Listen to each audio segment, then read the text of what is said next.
네, 이번 순서는 전략주 AS 시간입니다. 두 분의 전문가님들께서 방송 중에 실제로 제시해드렸던 전략주에 대해서 오늘 기준으로 어떤 전략이 더 필요할지 새롭게 이야기 나눠보겠습니다. 먼저 적풍 전문가님의 전략주 AS부터 가져보겠습니다. 첫 번째 종목입니다. 지난달 27일에 매수했던 메타버스 관련주 스코넥입니다. 매수가 14,750원이고요. 오늘 장중 한때 20% 넘게 급등을 하기도 했고 종가로는 18% 넘게 상승하면서 17,170원으로 마감을 했습니다. 스코넥 수익률 정말 좋습니다. 네. 네, 10%만 수익 드리겠다고 했는데 네. 20% 가까이 수익이 났네요. 네. 제가 이제 기술주를 많이 강조드렸을 때가 이제 지난 12월 달이었어요. 그때 정말 많은 기술주를 제가 쏟아내고 나서 다가오는 1월 달에 있을 CES를 대비해서 매매하자. 작년에도 CES가 끝나고 나서 한 3월까지 이 기술주 랠리가 있었기 때문에 올해도 이제 비슷한 흐름을 예상을 좀 했었고 적중이 된 것 같습니다. 그래서 스코넥은 오늘 목표가에 도달했기 때문에 일단 저희는 매도를 했지만 오히려 단타하시는 분들은 지금부터 좀 들어올 수도 있어요. 그래서 주가가 굉장히 좀 요동칠 수 있는데 그때 제가 드렸을 때는 약간 스윙 종목으로 드렸다면은 다시 한번 저는 이 종목을 단기주로 공략을 좀 해보고 싶은데 아마 여기 이데일리 방송에서 공략주로 나가는 건 좀 이제는 어려울 것 같고 저희 노란 톡방이나 그런 이제 공개 방송을 통해 가지고 단기 투자할 수 있는 그런 타점이 나오면은 그때 다시 한번 보도록 하겠습니다. 그래서 이 종목은 수익 실현 아직 못하신 분들은 어차피 지금 다 수익이시니까 네. 내일 장 열리면은 기분 좋게 파시고 추후 전략은 또 우리 노란 톡방에서 받아가시면 좋겠습니다. 네, 메타버스 관련주 스코온의 목표 수익률을 넘겼습니다. 매도로 수익 실현 추천해 주셨고요. 하지만 단기적 공략은 현재도 유효하지만 노란톡에 들어오시면 적풍 전문가님께서 전략 세워주신다고 하니까요. 참여해 보셔도 좋을 것 같습니다. 두 번째 종목도 해보겠습니다. 지난달 29일에 매수했던 항공우주 관련주 캔코아 에어로스페이스입니다. 역시 오늘 12% 넘게 상승하면서 마감을 했는데요. 이것도 수익률이 30%를 넘겼습니다. 네. 네, 이것도 10%만 수익 내자 그랬는데 네. 30%까지 올랐습니다. 그때 이제 우주항공 관련주들이 좀 바닥을 많이 만들고 있고 해서 드렸던 부분인데 네. 또 한 달 정도 있으니까 다 올라오더라고요. 어려운 장에서도. 그래서 오늘 목표가는 사실 진작에 지났어요. 그래서 노란톡방에서도 목표가 지나갔다 다 알려드렸었는데 이제 오늘 추가 상승이 나오면서 마찬가지로 아까 전에 스코넥이랑 마찬가지로 이제부터는 단기 투자자들의 영역입니다. 요즘 보시면 로봇이나 인공지능 관련주들도 한 번 급등으로 끝나지는 않아요. 더 갑니다. 그렇지만 제가 샀던 타이밍을 생각해 보면은 굉장히 조용히 매집할 수 있는 기회였었는데 지금부터는 조금의 테크닉이 많이 필요할 것 같아요. 그래서 일단 저의 목표는 도달했으니까 저는 일단 매도하도록 하고 현재 가격대가 이제 전고점이 한 17,000원 정도가 되는데 약간 상승 여력은 더 있어 보여요. 그래서 일단 저는 매도했지만 혹시라도 보유하신 분들은 남은 구간 또 손실로 돌아서기 전에 잘 마무리하시는 걸로 이렇게 매도 의견 드리도록 하겠습니다. 네, 두 번째 캔코아 에어로스페이스입니다. 추천해 주실 당시에 우주 항공 관련주 바닥권에 위치하고 있어서 추천해드렸던 종목인데요. 이미 목표 수익률 달성을 했고요. 오늘 또다시 급등세가 나왔습니다. 이 스코넥과 마찬가지로 단기 투자로 대응해보고 이 전고점이 17,000원 기준 조금 더 상승 여력은 있다. 하지만 매도 의견으로 남겨주셨습니다. 다음 종목입니다. 지난달 22일에 매수했던 재건은 관련주 SY입니다. SY는 어떤 전략이 새롭게 필요할까요? 이 종목은 최근에 우크라이나와 이 러시아의 전황이 네. 조금 안 좋게 흘러가는 것 같아요. 보면은 뭐 예전에 협상도 한다, 그리고 전쟁이 어느 한쪽으로 기울어가지고 곧 이제 마무리가 될 것이다. 이런 얘기들이 작년에 많이 있었는데 네. 가면 갈수록 뭐 우크라이나에서는 무기가 더 필요하다, 그리고 러시아에서는 계속해서 이제 징병을 하게 되면서 계속 병력 보강을 하고 있어요. 이게 쉽게 끝날 분위기는 아닌 것 같아요. 그런 것들 때문에 SY가 조금 좀 약한 것 같다는 생각이 들어요. 근데 이제 SY는 제가 그 정보 설명드릴 때 우크라이나 재건 관련으로도 엮일 수 있지만 태양광이나 또 다른 재료들도 있는 종목이라서 어떤 뭐 모듈형 주택이나 이런 재료들이 있기 때문에 앞으로 뭐 사우디 쪽이나 해외 진출 쪽으로도 한번 볼 수 있는 이슈가 있다. 그리고 신재생 에너지라는 거는 전 세계에서 신재생 에너지를 이제 거부하거나 안 하는 나라는 없습니다. 이제 모든 나라가 다 투자하고 다 하고 있는 게 바로 이 신재생 에너지이기 때문에 태양광으로만 보시더라도 지금은 좀 싸게 살 수 있는 가격이 아닐까 생각이 들어요. 네. 그래서 제가 제시했던 손절가도 다 지나갔고 좀 많이 내려왔어요. 많이 내려왔는데 저는 이제 바닥에 거의 임박했다고 보고 있어요. 한 3,500원 근처로 지금 보고 있거든요. 네. 그래서 제 기준으로는 며칠 더 지켜봐야 됩니다. 그래서 이거는 보고 있다가 저희 노란톡방에서도 계속해서 모니터링을 하고 있다가 이제 바닥이 좀 나왔다 싶을 때 되면은 알려드릴 테니까 지금은 손절하지 마시고 조금만 더 가져가 보시는 보유 전략 드리도록 하겠습니다. 네, 우크라이나 러시아 전쟁 관련해서 조금 좀 어두운 이야기가 나오고 있는 실정입니다. 이로 인해서 SY 다소 부진한 흐름을 보이고 있는데요. 하지만 이 외에도 태양광이나 이 모듈형 주택 등 다른 재료도 있어서 앞으로의 조금 더 해외 진출 수혜도 예상해 보자 의견 주시면서 추후에 전략 새롭게 주신다고 홀딩으로 의견 남겨주셨습니다. 다음 종목입니다. 26일에 매수했던 5G 관련주 HFR입니다. 오늘 2% 넘게 상승을 했고요. 현재 수익권에 있습니다. 목표 수익률까지 도달할 수 있을까요? 네, 이거는 뭐 시간 문제라고 생각이 들고요. 아, 네. 오늘도 기관 외국인들이 열심히 샀더라고요. 그때 제가 이 종목을 드렸을 때 MWC를 준비하자고 말씀드렸습니다. MWC가 2월 말이에요. 한 3주 정도 남은 일정이 있고요. 이번 MWC에서는 메타버스와 인공지능 그리고 5G, 통신 장비 이런 것들이 주목을 받을 거예요. 그래서 인공지능은 약간 CES랑 겹치는 부분이 있기 때문에 MW만의 어떤 개별 재료는 뭐가 있을까 생각해 보다가 통신 장비 안 결과가 나와서 HFR을 추천드렸고 제가 다른 것보다도 실적이 굉장히 좋다는 걸 그때 부각을 많이 시켜드렸어요. 지금은 2월 달이고 여러분들 상장 폐지 시즌입니다. 이거 피해 가시려면은 지금은 안 그래도 실적이 뭐 애매한 종목들 있죠. 네. 이런 기업들은 어떻게 될지 몰라요. 그래서 지금은 무조건 안전한 종목들의 비중을 실어놓는 게 맞기 때문에 HFR 소개 드렸고 현재 잘 가고 있습니다.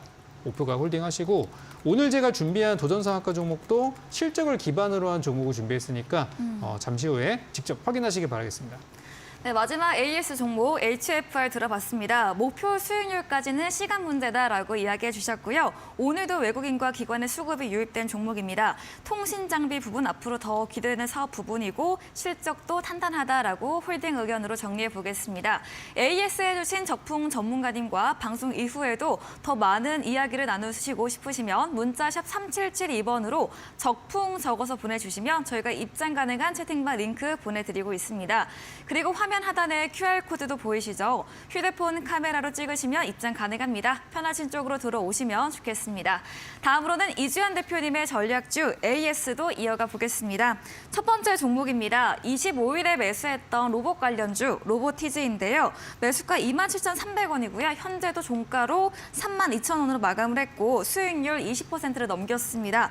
로보티즈 좀 많이 올라온 만큼 이제는 어떻게 하면 더 좋을까요? 네, 로보티즈는 이제 그 노란 톡방에서도 말씀을 드렸었는데 네. 이거는 이제 좀 처음 목표가를 달성을 하고 나서 그 이후에 이제 추가 상승을 좀 노려보자라고 말씀을 드리면서 잔량을 좀 남겨놓자라고 말씀을 드렸고요.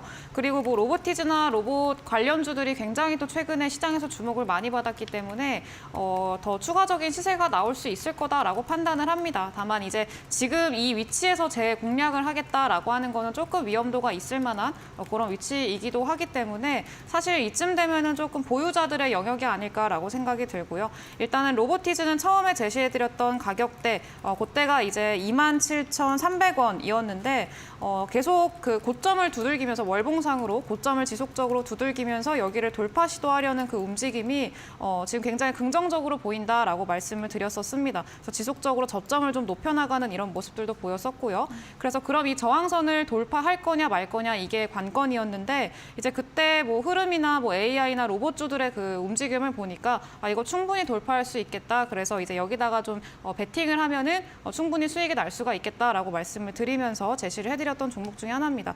그리고 결과적으로 여기를 또 돌파를 하면서 이제 지난달에 이 월봉 캔들이 완성이 됐는데 돌파하면서 마감을 했고요. 이 위로 좀 안착해 있는 그런 모습을 볼 수가 있습니다. 그래서 이제 노란 톡방에 들어와 계신 분들 같은 경우에는 좀 남아있는 잔량으로 이제 추가 시세를 좀 노리고 있는 상황이고요. 한 35,000원까지 저는 보려고 하고 있는데 일단은 좀 추세 보면서 더 수익을 극대화할 수 있는 방안을 찾도록 하겠고 새롭게 어떤 이 종목을 나는 이거 사고 싶었는데 좀 놓쳤다라고 하신 분들 같은 경우에는 이따가 또 상한가 도전주로 가지고 오는 그 종목도 비슷한 종목이니까 이제 이따가 그 종목으로 공략을 해보시면 좋을 것 같습니다. 네, 로보티즈 목표가 달성 이후에 잔량으로 대응한 종목입니다. 로봇 추가 시세 나올 수 있지만 다만 주가가 많이 오른 만큼 보유자의 영역이다라고 이야기해 주셨고요. 2차 목표가로는 35,000원까지로 전략 새롭게 주셨습니다.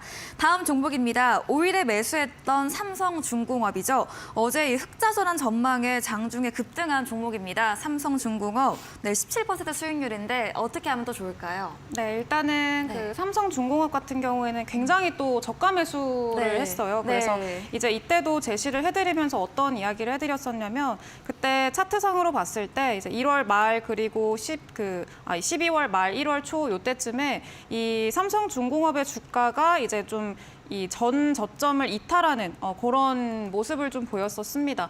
그래서 요때가 지금 또 분명 금방 회복을 할 거다라고 저는 판단을 했었고 그러면서 이제 여기서 만약에 전 저점을 이탈했을 때 공략을 한다면 그때 저가 매수가 가능할 거다라고 말씀을 드리면서 제시를 해드렸던 안정적인 그 가격대를 유지를 하면서 그 수익을 노려볼 수 있을 만한 자리다라고 말씀을 네. 하면서 제시를 해드렸던 그런 종목입니다. 그래서 이후에 조금 횡보하는 기간이 좀 길기는 했습니다. 그냥 이 차트상으로 보면은 그렇게 길지는 않은 것 같은데 한 2주 정도 이렇게 옆으로 횡보하는 기간이 있었고요. 그리고 말씀하셨던 대로 본격적으로 삼성중공업이 그 동안에는 이제 어떤 뭐 실적이라던가 이런 것들이 눈에 띄는 그런 상황은 아니었습니다. 그래서 거의 뭐 재무제표 상으로 봤을 때도 대부분 적자를 내고 있는 기업이었고요. 그래서 이제 흑자 전환을 언제 하나 이거에 대해서 좀 기대를 하고 있는 상황이었습니다. 근데 이번에 좀 흑자 전환에 성공을 하면서 그동안에 이제 사실 그런 거거든요. 너무 뭐 반에서 1등하던 혹은 2등하던 그런 친구가 1등을 했다라고 하면은 그렇게 놀랍지는 않은데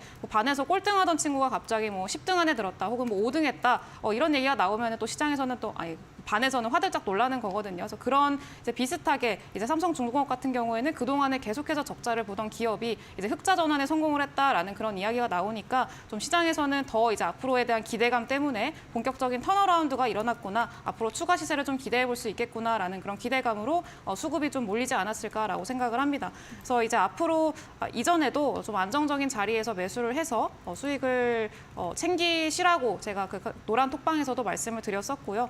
그래서 아마 대부분이 다 잘 챙기시지 않았을까라고 생각이 듭니다. 근데 이제 전체적으로 보면은 이제 삼성중공업이 그동안에 이 박스권을 오랜 시간 동안에 형성을 하고 있는 그런 상황이기 때문에 이거를 돌파하느냐 이거는 조금 다른 문제이기는 합니다. 또 시장 상황이 받쳐준다면은 돌파할 수는 있겠습니다만 안정적으로 좀 수익을 깔고 가고 가는 거하고 이제서야 조금 뒤늦게 편입을 해서 그 돌파를 하는 거를 노려보는 거하고 그거랑은 이제 조금 다른 문제이기 때문에 이미 보유자들 같은 경우에는 보유하고 계신 분들 같은 경우에는 추가적인 박스 상단까지도 노려볼 수는 있겠습니다만 이제 노려보시면 될 것 같고요. 이미 노란 톡방에서는 매도 사인이 나갔다라는 점 참고를 하시면 될 것 같습니다. 네, 삼성중공업 추천 당시에 저점에서 안전하게 수익 내볼 수 있는 종목으로 추천해 주셨던 종목입니다. 흑자 전환 전망으로 시장 환호와 함께 기대감으로 주가가 상승을 했는데요. 하지만 노란톡에서는 매도 전략을 드렸고요. 현재는 보유자들이 추가적으로 이 박스권 상단 가격을 노려보자라고 이야기해 주셨습니다. 다음 종목입니다. 19일에 매수했던 LS 일렉트릭입니다. 오늘 좀 어닝 쇼크가 나오면서 주가가 크게 조정을 받았는데요. LS 일렉트릭은 또 어떻게 보면 좋을까요? 네, 일단은 이제 실적 때문에 네. 제가 이전에도 한번 실적 때문에 아마 희비가 많이 엇갈릴 거다라고 말씀을 드렸었는데 네. 희비가 많이 엇갈렸습니다. 근데 제 그 종목에서 희비가 엇갈렸다는 게 문제이기는 한데 네. 일단은 그 LS 일렉트릭 같은 경우에는 말씀하셨던 대로 어닝 쇼크가 나오면서 오늘 거의 10% 가까이 또 하락을 했고요. 급락을 했었고요. 그 거래량 동반한 하락이었기 때문에 꽤나 좀 깊은 조정을 많이 받았었습니다. 그래서 일단은 이유를 좀 살펴보자면은 일단 매출액은 늘었습니다. 매출액은 23% 정도 상승을 했는데 문제는 영업이익이 예상치를 많이 하회하는 41%나 하회하는 그런 결과가 발표가 됐습니다. 그래서 컨센서스를 하회하면서 이제 시장에서 좀 실망 매물들이 많이 나왔던 것 같고요. 원래는 뭐 이제 그동안에 수주 잔고를 많이 쌓아두면서 좀 안정적인 매출이 나올 거다라고 이야기를 많이들 했었는데 안정적인 매출은 또 매출의 성장세를 기록을 하고 있기는 합니다만 결과적으로 그 이제 영업이익이 좀 줄어들면서 그거에 대한 실망 매물이 많이 나왔던 거라고 좀 생각을 합니다. 그래서 일단은 원인을 좀 살펴봐야 되는데 영업이익이 적게 나온 원인을 살펴봐야 되는데 일단은 전력 인프라 쪽에서 좀 많이 부진했다라고 볼 수가 있을 것 같습니다. 그래서 수주 잔고를 안정적으로 쌓아두는 중이기는 합니다. 그래서 매출은 앞으로 계속해서 견고할 흐름이기는 한데 이 2022년도 작년 한 해 동안의 원자재 상승이라던가 이런 것들에 좀 이제 영향을 많이 받아서 그 영업이익이 많이 좀 축소가 됐다라고 볼 수가 있을 것 같고요. 그리고 신재생 부분이죠. 신재생 부분에서 일회성 비용들이 많이 발생을 하면서 좀 영업이익이 많이 줄었다라고 보시면 될 것 같습니다. 네, 다만 이제 노란톡방에서도 이제 물어보시는 분들이 굉장히 많으셨었는데 그때도 이제 어떤 의견을 제시를 해드렸었냐면 일단은 또 오늘 사실 제가 개인적으로 생각을 했을 때는 좀 단기적으로 보시는 분들 같은 경우에는 조금 한동안은 이 하락 추세가 어느 정도 이어질 수는 있습니다. 그래서 이제 반손절을 하고 그리고 나머지는 좀 잔량으로 추세를 보면서 좀 지켜보자라고 말씀을 해드렸었습니다. 그래서 그 의견을 드렸었고요. 근데 만약에 나는 이 종목을 장기 투자를 하고 있다. 2023년 계속해서 좀 가져가 볼 만한 그런 종목이라고 생각을 해서 장기 투자 관점으로 보고 있다라고 한다면은 그러면은 이제 단기적인 좀 변동성을 딛고 좀 당분간은 하락 추세를 또 이어갈 수는 있습니다. 또 거래량이 동반된 하락이기 때문에 당분간은 이어갈 수는 있기 때문에 좀 장기적인 관점에서 보유하고 계신 분들 같은 경우에는 나는 이런 당분간의 하락은 별로 그렇게 크게 신경 쓰지 않는다라고 하신다면은 손절 없이 가져가셔도 된다라고 말씀을 드리기도 했었고요. 근데 만약에 그게 아니다라고 한다면은 일단은 반손절 하시고 그리고 이제 추가적인 시세를 보는 게 좀 업황이 좀 턴어라운드 된다거나 실적이 좀 개선이 된다거나 혹은 아니면은 뭐 추세가 좀 전환이 되는 그런 모습이 보인다라고 하면은 그때 뭐 추가적으로 또 담아보자라고도 의견을 제시를 해드렸었습니다. 그래서 그렇게 대응을 하시면 될 것 같고요. 이제 주가가 빠졌다고 해가지고 그거 이제 모른 척 하지는 않고요. 그래서 노란톡방에 많이 들어오셔서 제가 이제 제시해드린 종목이나 그런 것들 꾸준히 관리를 받고 싶다, 또 대응을 같이 함께 해나가고 싶다 실시간으로 그러신다면은 많이 들어오셔서 이제 함께 하시면 좋을 것 같습니다. 네, 이지현 대표님의 LX 일렉트릭에 대해서 이 장단기에 따라서 다르게 대응법 자세하게 안내해 주셨습니다. 저희 다음 코너인 도전 상한가에서 전략주에 대한 힌트를 제공해 드리고 있습니다. 힌트를 들어보시고 정답을 아시는 분들 잠시 후 이어지는 8시 무료 온라인 공개 방송에 들어오셔서 채팅창에 정답 올려주시면 추첨 통해서 커피 쿠폰 함께 보내드리겠습니다. 여러분의 많은 참여 기다리겠습니다. 저희는 마지막 코너 도전 상한가로 돌아오겠습니다.